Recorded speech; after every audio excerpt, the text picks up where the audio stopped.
This week, we're being reminded to buy Australian-made products. It helps create jobs, supports the economy, and the quality is guaranteed to be a high standard. So to mark Australian-Made Week, we're joined by the founder and CEO of Australia's first agricultural rum distillery, Husk Rum, Paul Messenger. Paul, thank you for your time this afternoon. Can you take us through how you discovered that you could make rum from crushed cane juice? Well, look, growing up in southeast Queensland, I thought I knew a thing or two about rum. But in 2009, we had a family trip to the Caribbean and really discovered the vibrant, diverse world of rum.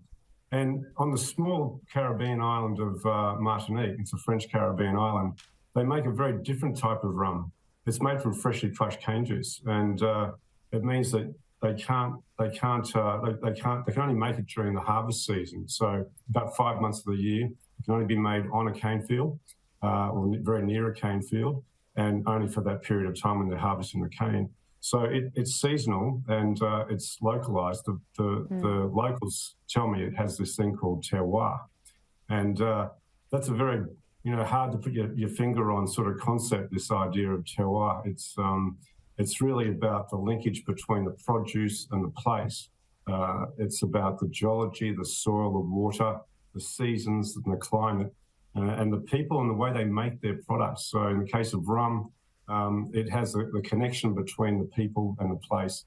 And that sort of concept sort of struck a chord with me.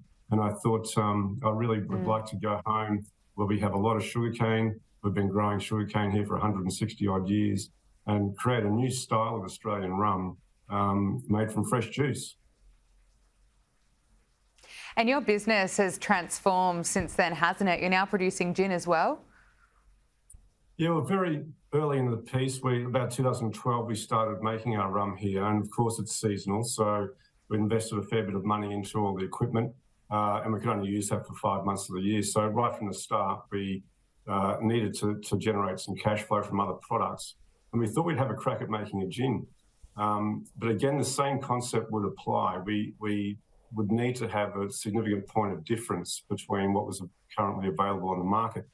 So, it was a long period of time, 3.5 years of developing this product, but very early on, I found this flower called the butterfly pea. And it's an interesting one. It sort of, when you infuse it in water or alcohol, it makes the liquid a deep blue. But you add anything acidic like lime juice or lemon juice, or as we discovered, tonic water, and it changes colour. So after 3.5 years, we launched the world's first colour-changing gin in 2015. Not long after that, it was endorsed by none other than Margot Robbie, who served it at her wedding, and the rest of it is history. So that's how Ingen Gin came about being. Margot Robbie, there you go. Look, regional businesses are so important to Australia's economy. Do you find yourself working with other regional businesses, or, find that you have quite a supportive community around you? Oh, absolutely. Look, we're in a small regional community, and rural and regional communities, they don't have as many opportunities for young people. There's not as many jobs there. And so small regional businesses can contribute. They can create jobs and opportunities for young people.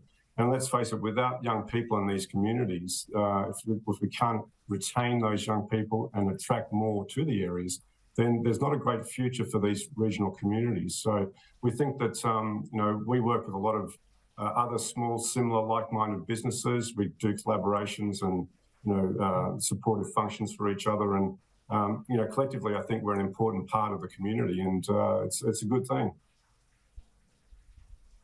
And you also host tours of your distillery. Can you tell us what that's like? Well, the tours are very popular. I think we send about 30,000 people a year through our tours. So people get an introduction through, we're on a 150-acre farm, so it's a very rural experience.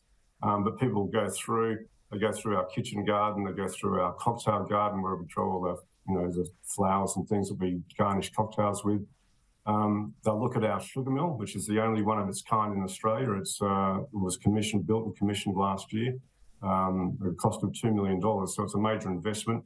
It's designed specifically to make rum from freshly crushed cane juice. They'll see the fields of sugarcane, our barrel house, our beautiful copper pot still, which is, again, a one-off still for this country. It was built in Forsyth in Forsyth in Rothes in Scotland, and they'll get through to the barrel house and they'll taste all of our rum. So people, it's a good way to start exploring the Tweed Valley and the Northern Rivers, and it's very popular. Paul Messenger, thank you so much for your time, and it's a great reminder to support Australian.